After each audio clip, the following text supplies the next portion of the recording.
क्या आप जानते हैं भारत में 10 करोड़ से ज्यादा लोग डायबिटीज से पीड़ित हैं। अक्सर सुनने में आता है कि भारत दुनिया जो है वो डायबिटीज कैपिटल बन गया है। अब ये सिर्फ एक बीमारी नहीं रह गई है, एक तरह से कह सकते हैं कि महामारी का रूप ले ली है, जो हमारे हेल्थ सिस्टम पे, हमारे परिवार पे एक तरह का धीरे धीरे बोझ बनता हुआ दिख रहा है।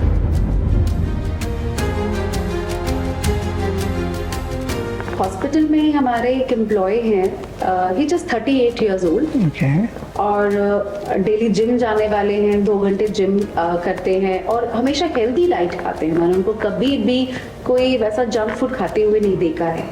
स्टिल उन्होंने अपने कुछ हेल्थ चेकअप किया था, जैसे रूटीन हेल्थ चेकअप। सबने कहा कि भाई करवा लो, आजकल बहुत ज्यादा ये चल रहा है। भाई कभी कभार साइलेंटली कोई डांस करते हुए घिर रहा है, कभी कुछ हो रहा है, कभी जिम में कुछ हो रहा है, तो उसने भी अपने टेस्ट करवा लिए।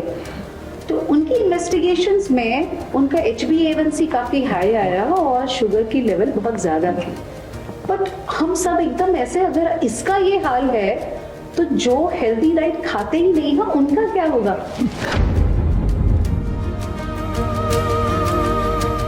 हम ऊपर से तो दुबले पतले दिखते हैं, लेकिन जो हमारा अंदर का जो भी ऑर्गन है उसके आसपास अगर फैट का डिपोजिशन है, उसे हम लोग बोले तो साधारण भाषा में बोलते हैं कि हाँ चर्बी जमी हुई हो, विशरल फैट, उनके कारण भी आपको डायबिटीज हो सकती है।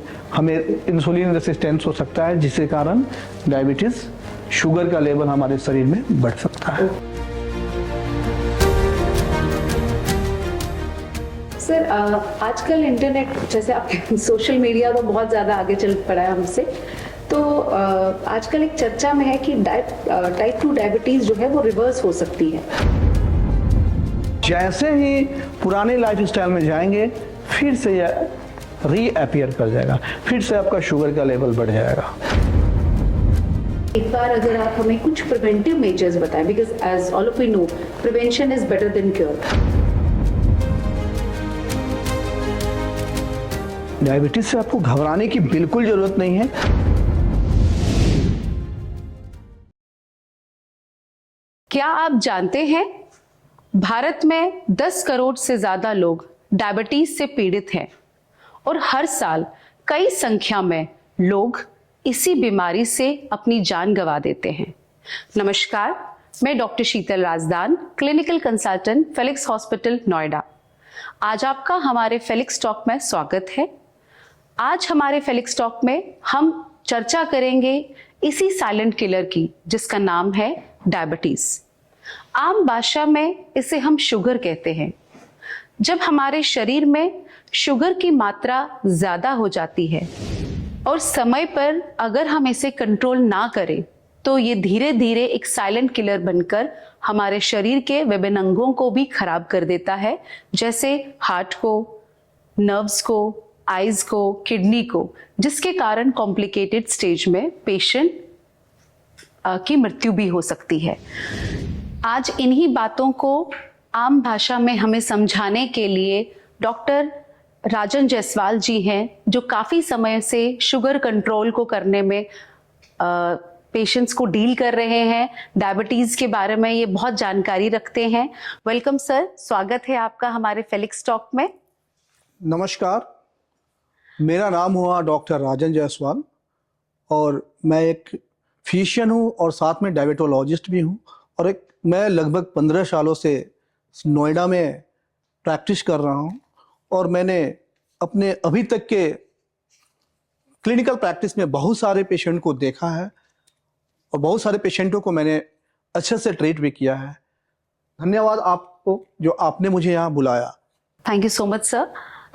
इस डायबिटीज की चर्चा तो सर होती रहेगी। पहले हम आपसे कुछ, अगर आप इजाजत दें तो आपसे कुछ पर्सनल क्वेश्चंस कर सकते हैं थोड़े? बिल्कुल। तो पहले हम जानना चाहेंगे कि डॉक्टर साहब, आपने डॉक्टर बनना ही क्यों चुना?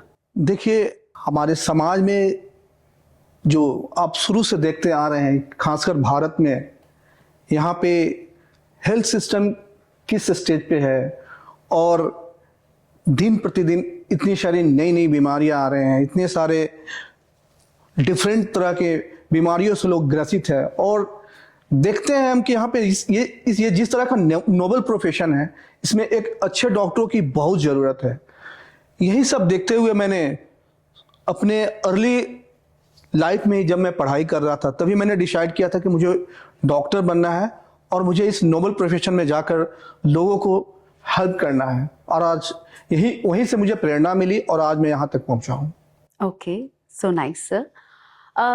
कोई ऐसा इंसिडेंट सर कि आपकी क्लिनिकल प्रैक्टिस में जो रहा हो, जो आप अक्सर याद करते हैं उस किसी एक इंसिडेंट्स को? देखिए, हमारी जो प्रैक्टिस है वहाँ पे एक्चुअली एक बहुत ही पॉश इलाके में है, और वहाँ पे होते क्या है कि बहुत ऐसे, मतलब आप ये कह सकते हैं कि जितने मेड सर्वेंट टाइप के जो लोग हैं वो भी वहाँ पे काम करते हैं।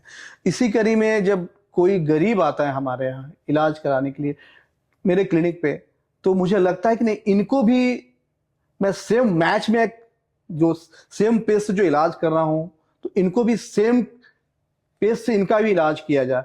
और इसी कड़ी में बहुत सारे ऐसे पेशेंट हैं, जैसे आपके गार्ड्स हो गए, मेड्स हो गए, जो हमारे क्लिनिक पे आते हैं, और उनका भी इलाज मैं उसी तरीके से करता हूँ। और हमारे क्लिनिक से दवाइयाँ जो फ्री दी जाती हैं, खासकर मेड्स के लिए, सिक्योरिटी गार्ड्स के लिए, जो भी मतलब एक कह सकते हैं कि लो तबके के जो लोग हैं जिनकी पहुंच, खासकर आप देखते हैं कि शहरी क्षेत्र में जो बहुत सारे गांव वाले क्षेत्र होते हैं, वहां पे कह सकते हैं कि झोला छाप जो डॉक्टर बैठे हुए रहते हैं, उनकी स्थिति को खराब करके रखे हुए रहते हैं हेल्थ सिस्टम को। तो ऐसे बहुत सारे पेशेंट आते हैं हमारे क्लिनिक पे, और उनको मैं जब इलाज करता हूँ तो मुझे बड़ा संतुष्टि मिलती है।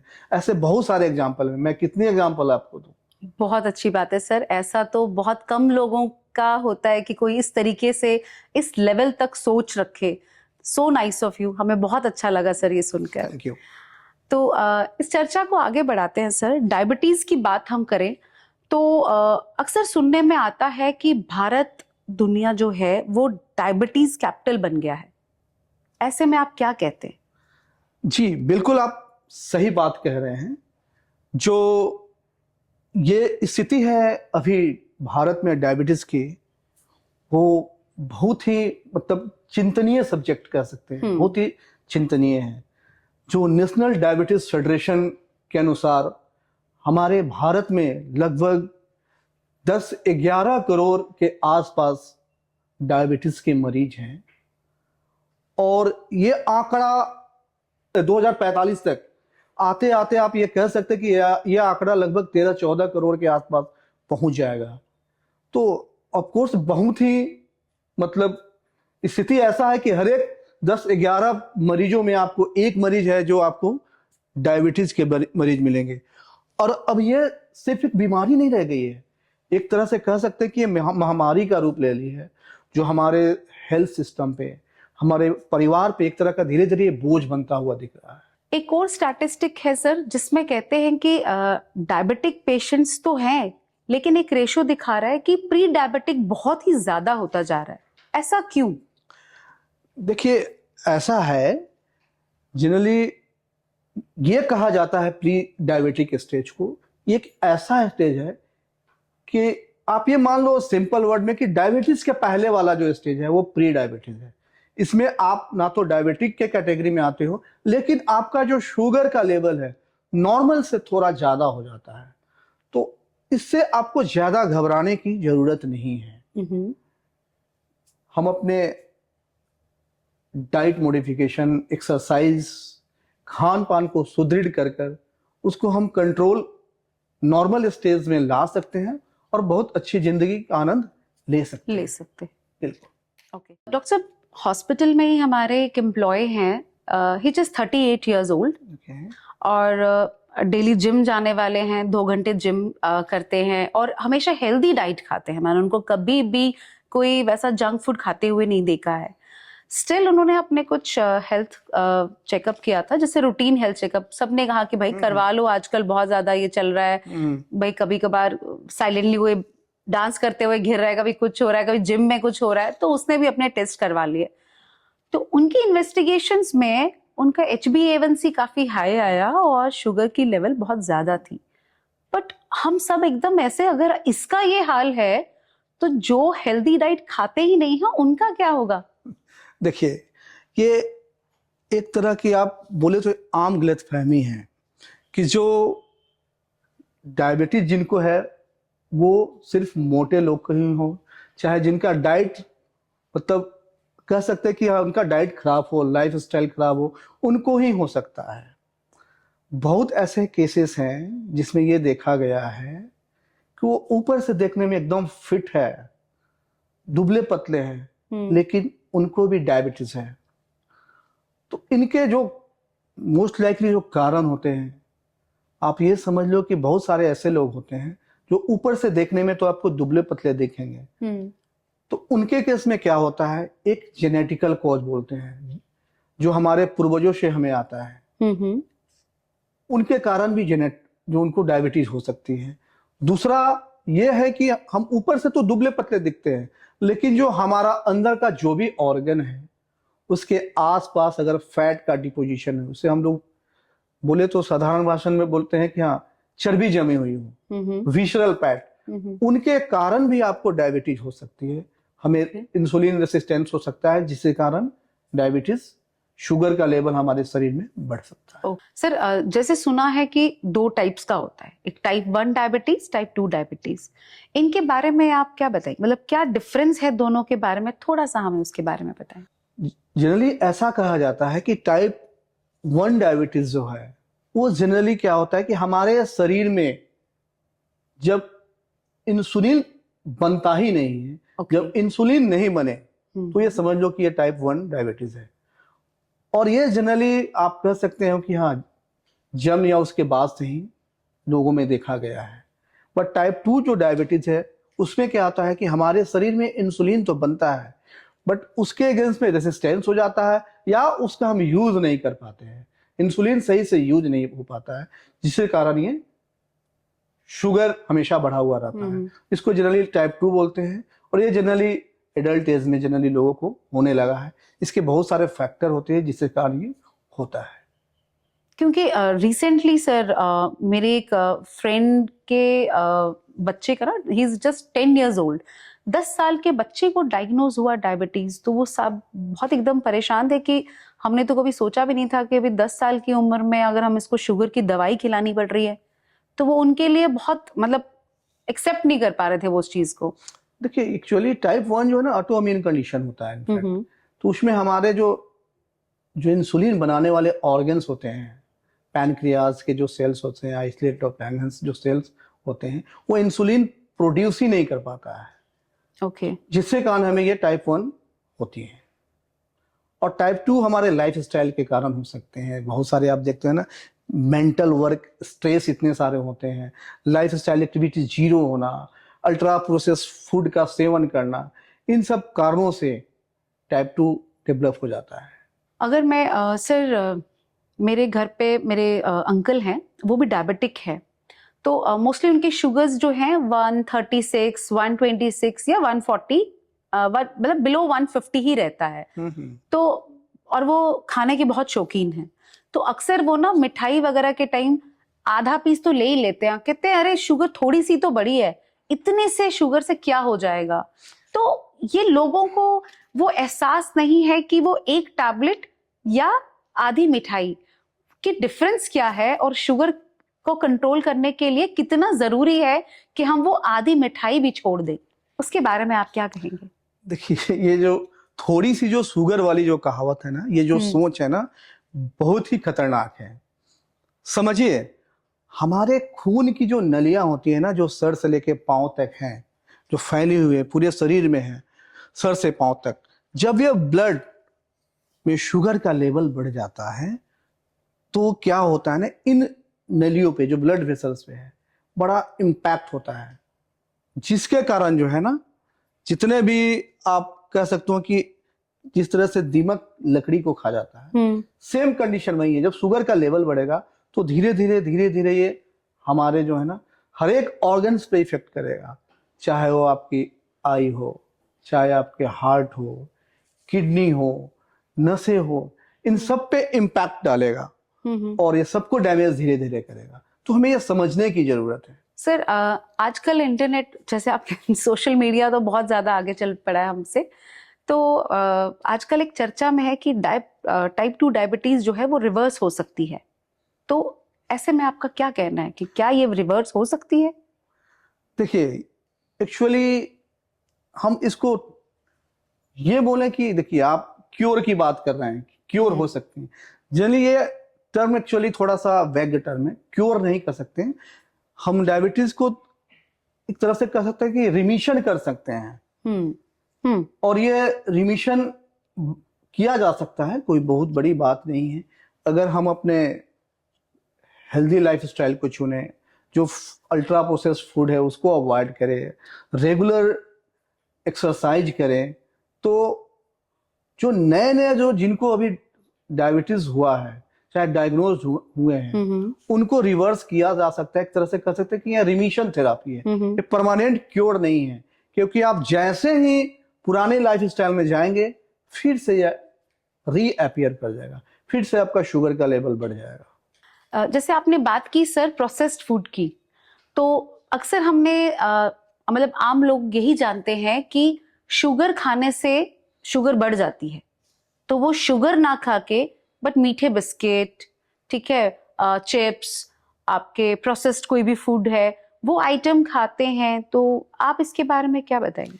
चीनी जो बोल रहे हैं आप, चीनी, हाँ जी। इसके अलावा जो भी हम प्रोसेस्ड फूड लेते हैं उसमें क्या होता है ना कि आपको कह सकते हैं कि एक तरह का, जिस तरह का मैदा हो गया, आपको उसमें कार्बोहाइड्रेट्स की मात्रा बहुत ज्यादा होती है और ये धीरे धीरे स्टैकिंग होते हुए एक समय के बाद आपके ब्लड में शुगर का लेवल बहुत ही ज्यादा बन जाता है, जिसके कारण आप देखते हैं कि ये बीमारियां होने लगती है।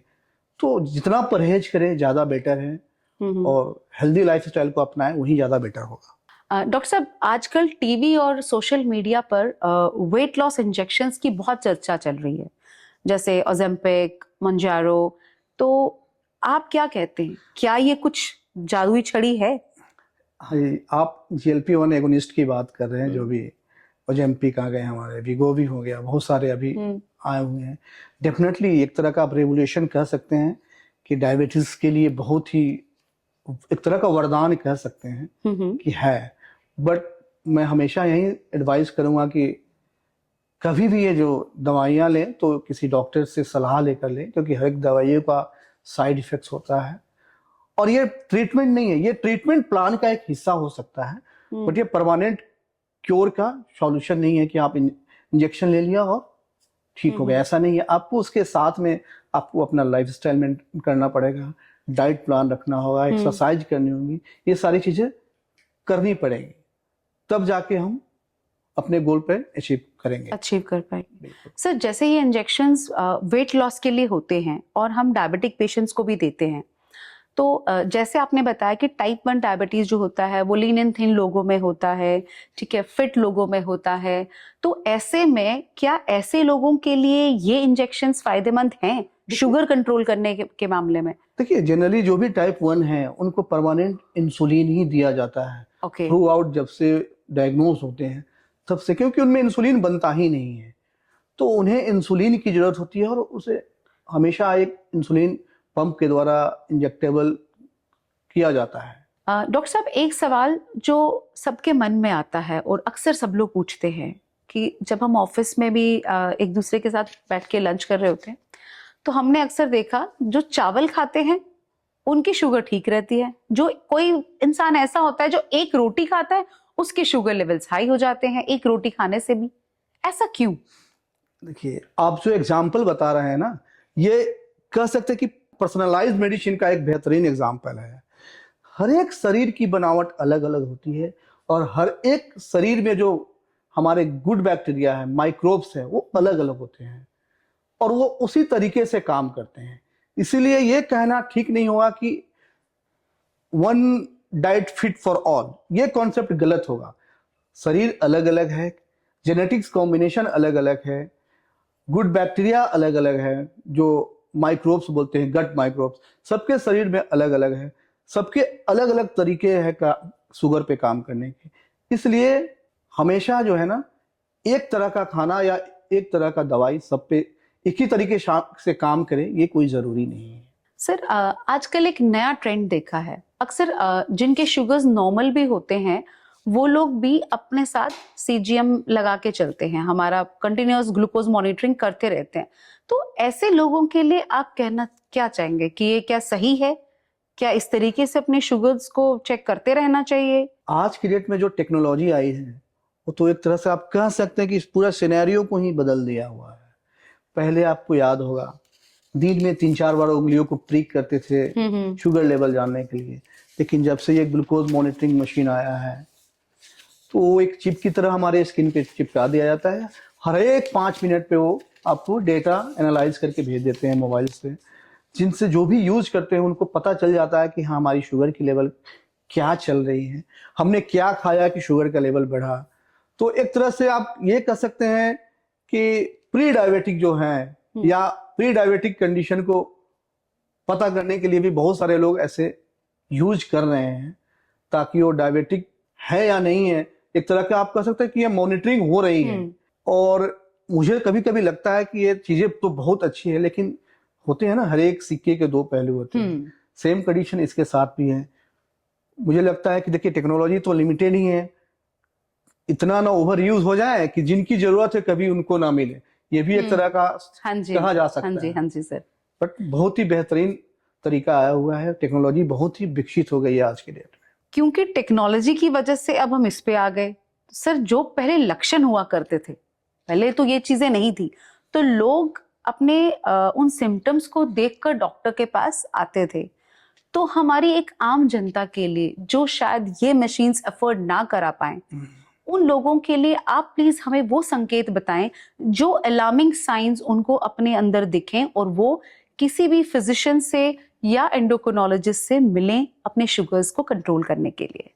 ये कह सकते हैं कि देखिए सबके पास तो हर एक चीज उपलब्ध नहीं है कि सब कोई सीजीएम लगाकर घूमे या मॉनिटर कर सकते हैं, बट कुछ ऐसे प्राइमरी लक्षण हैं जिसके आधार पे हम बोल सकते हैं कि भाई आपको हो सकती है कि ये डायबिटीज हो रही होगी, आपको आपके शरीर में शुगर की मात्रा बढ़ रही है।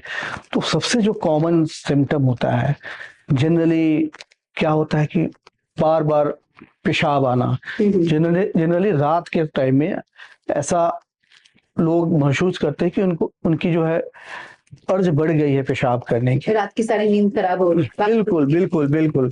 दूसरा आप कह सकते हैं कि बहुत ज्यादा प्यास लगना, ये भी है कि बहुत ज्यादा प्यास लग सकता है। भूख का बढ़ जाना, आप लीन एंड थीन है उसके बावजूद भी भूख बढ़ रहा है फिर भी आप लीन एंड थीन है, तो ये भी एक संकेत है कि भाई आपके शरीर में शुगर का लेवल बढ़ रहा है। बहुत ज्यादा थकान महसूस करना, आप बहुत ज्यादा थके हुए महसूस करोगे। आप धुंधला दिखना, आंखों से धुंधला दिखना, ये भी आप शुगर बढ़ने का एक लक्षण हो सकता है।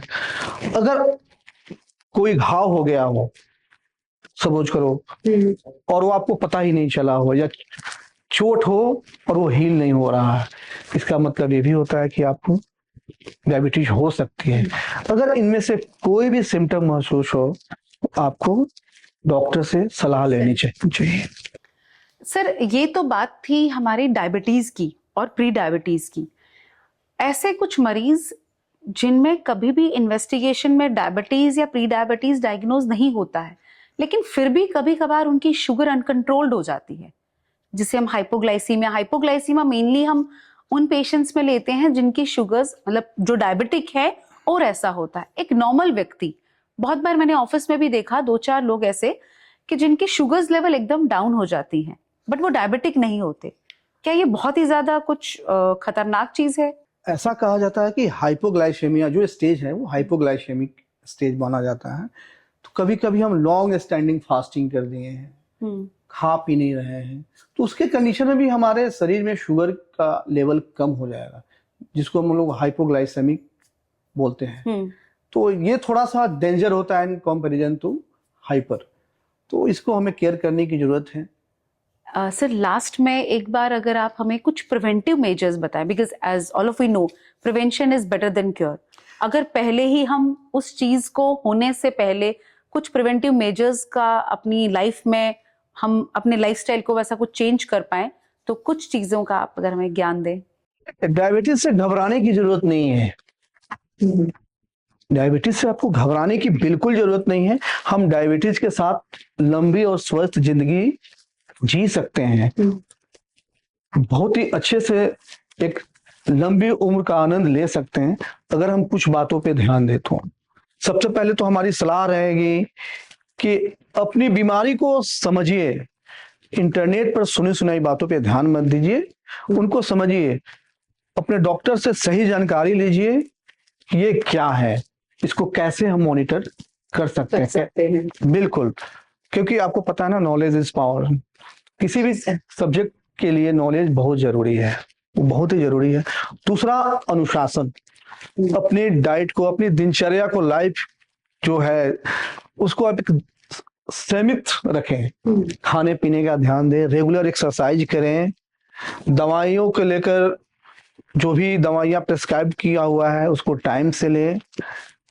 ये शुरू में थोड़ा सा मुश्किल होगा, बट धीरे धीरे जब आप करेंगे तो आपकी आदत बन जाएगी और एक बहुत ही अच्छा आप जिंदगी का आनंद देख सकते हैं। बिल्कुल, इससे डरने की बिल्कुल जरूरत नहीं है। Thank you so much sir, so nice of you. आपने हमें बहुत अच्छा ज्ञान दिया सर, डायबिटीज़ के बारे में बहुत अच्छी अवेयरनेस दी हमें। एक बार बस मैं आपसे एक फीडबैक लेना चाहूँगी सर। आप हमारे फिलिक्स हॉस्पिटल के साथ इतने टाइम से जुड़े हैं, आपके बहुत पेशेंट्स आप हॉस्पिटल में ट्रीट करते हैं, तो आपका कैसा एक्सपीरियंस रहा फिलिक्स के साथ? ऑफ कोर्स, मतलब कह सकते हैं कि हमारे नोएडा के क्षेत्र में या इनके आसपास जितने भी मतलब मरीज हैं, जो भी मरीज वहाँ गए हुए हैं, चाहे जिनका भी ट्रीटमेंट है, एक बहुत ही आप वर्ल्ड क्लास का जो भी है आप प्रोवाइड कर रहे हैं। जो भी यहाँ पे जितने भी डॉक्टर्स हैं या जितने भी मैनेजमेंट में हैं, सारे लोग बहुत ही अच्छे हैं और बहुत ही अच्छा ख्याल रखते हैं हमारे मरीजों का, और बहुत ही अच्छा केयर मिलता है यहाँ पे। और मैं सभी से यही रिक्वेस्ट करता हूँ कि भाई कुछ भी परेशानी हो आप आए, हम आपको एक अच्छा गाइड जरूर देंगे। और बहुत सारे यहाँ पे हॉस्पिटल हैं, अच्छे हॉस्पिटल हैं, उनमें से एक फेलिक्स हॉस्पिटल एक बहुत ही अच्छा काम कर रहा है और स्पेशली पेशेंट का केयर बहुत ही अच्छे लेवल पे हो रहा है और बहुत ही अच्छा मैनेजमेंट है, बहुत ही अच्छे डॉक्टर्स लोग हैं यहाँ पे। और थैंक यू फेलिक्स हॉस्पिटल जो इतना अच्छा सेवा दे रहे हैं यहाँ पे, और उम्मीद करेंगे आगे भी बहुत ही अच्छा करें, हम यही चाहते हैं। Thank you so much sir.